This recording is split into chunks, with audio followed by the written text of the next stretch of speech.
So the weather is great in North Texas today, and why not to spend this beautiful afternoon hitting some next bike trails. Ooh, this is windy. Would prefer it blowing it my way. Tailwind. So the thing is, we do have a lot of pretty decent mountain bike trails here in North Texas in DFW area. But the thing is, they're not properly equipped to go to this more advanced trails. So what I'm doing today is I'm going to very close by park, which is called Andrew Brown Park here in DFW, and I'm gonna be just taking whatever is there.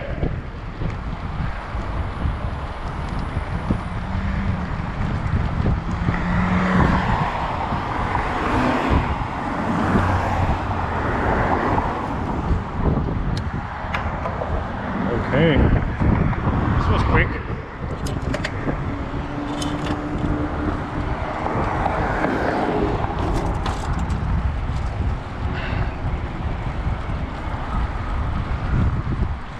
Okay, but while I'm going,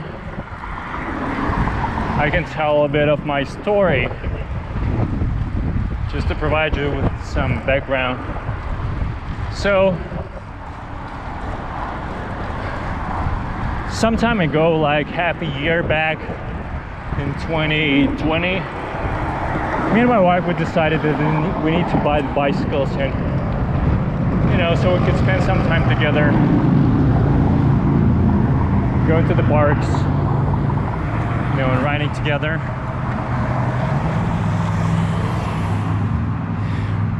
And neither my wife nor I had bikes before. So that was kind of a pretty big thing for us as a new bicycle owners. So what we did, we kind of looked up on the internet on what is the available inventory. But surprisingly, some of you might know, some of you don't, but because of the pandemic, there was a huge supply chain disruption, and a lot of manufacturers who are producing bike parts and new complete bikes were located in Southeast Asia, some of them in Europe, but in any case all of them got impacted by the pandemic, and most of these factories, the production just stopped. So currently it's very difficult to actually find a decent new mountain bike in the stock in any shop. Pretty much doesn't exist. And from what I was hearing from bike shop managers, they were saying that not only bikes are not expected to be restocked anytime soon in 2021, like more realistic expectation that some of the largest bike producers will resume their shipping somewhere in the middle of 2022. But even the bike parts is a huge problem. So all these shops and services, they're running out of bike parts as well, which is really bad. because it's not impacting potentially new buyers who are about to buy a bicycle, but all this army of existing owners who might, for whatever reason, take bike for service or in case of damage, need a bike part replacement, will also have to wait until this situation normalizes. So that's one thing. And we kind of ended up looking for a bike for my wife, which was very decent bike, but entry-level type, Specialized Crosstrail, which I'm currently riding. And it's a pretty decent bike. Nothing fancy. Has a front damping fork, but that is pretty much it. There's nothing else here, and all other components are pretty basic, I would say. So once I bought this bike for my wife, she was kind of set up for riding because, you know, a road bike with some capabilities of going off-road was exactly what she was thinking about. But I personally was not sure what type of bike I would really need in the long run, whether I would want, you know, to buy a road bike, like super lightweight, carbon frame, and, you know, like super tiny, thin tires, so I could, you know, go very long distances. Or I need something, you know, more like a mountain bike, off-road bike. Or the third option, maybe I just need something in between, which I always know that something in between is not good at all, because it's not providing you with the best performance, neither on the one front side of the fork, would say, nor on the other. So and we ended up in the situation that I was still deciding, and my wife already had the bike. And luckily I had some friends which were riding a mountain bike for quite some time, and they just invited me to join them on one of their weekend ride in one of the DFW trails. And that was really eye-opening event for me. So I took my wife's pretty much road bike with some capabilities of going light off-road, just join my friends on the trail called North Shore, which is next to the Lake Grapevine in North Texas. And as I said, that was an eye-opening event for me, because that single moment I realized that is it. I don't really need to, you know, to spend, you know, even thinking about what kind of bike I need. I want this, you know, more extreme type of bike which I could use actively, and not just, you know, paddling tens and tens of miles on the road.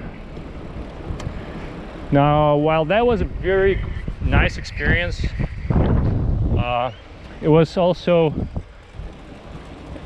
very eye-opening in terms of the capabilities that my bike needs to have to support my aspiration to hit such trails. And what I mean is, after the trek day on the North Shore,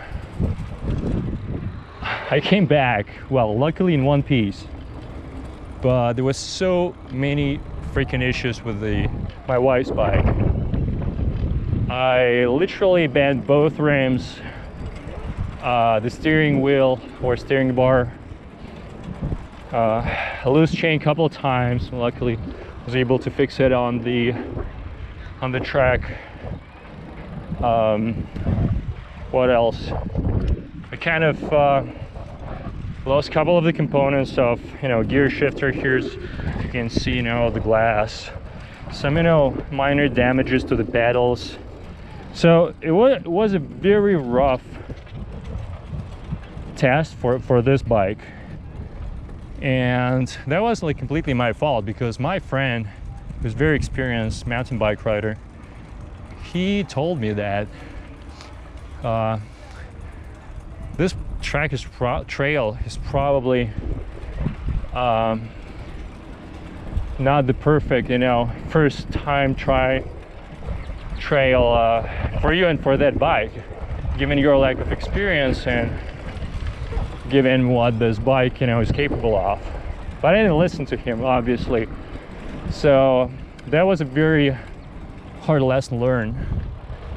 So my wife was very understanding and didn't kill me the first second she saw in what shape I brought her bike back.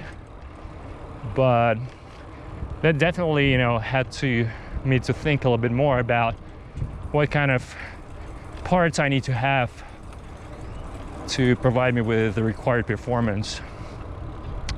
And I did that and spent a lot of time researching on the internet, reviewing different models, different brands, and ended up ordering one which I got lucky with, because that was one of the brands which was still taking orders. Because as I mentioned earlier, other brands are not even taking back orders now because of this supply chain disruption. Now, as anyone who was like thinking about starting something new understands me, this time is the most hard time for me now, because I'm so excited to actually get my new bike, and I still cannot do anything about it because I'm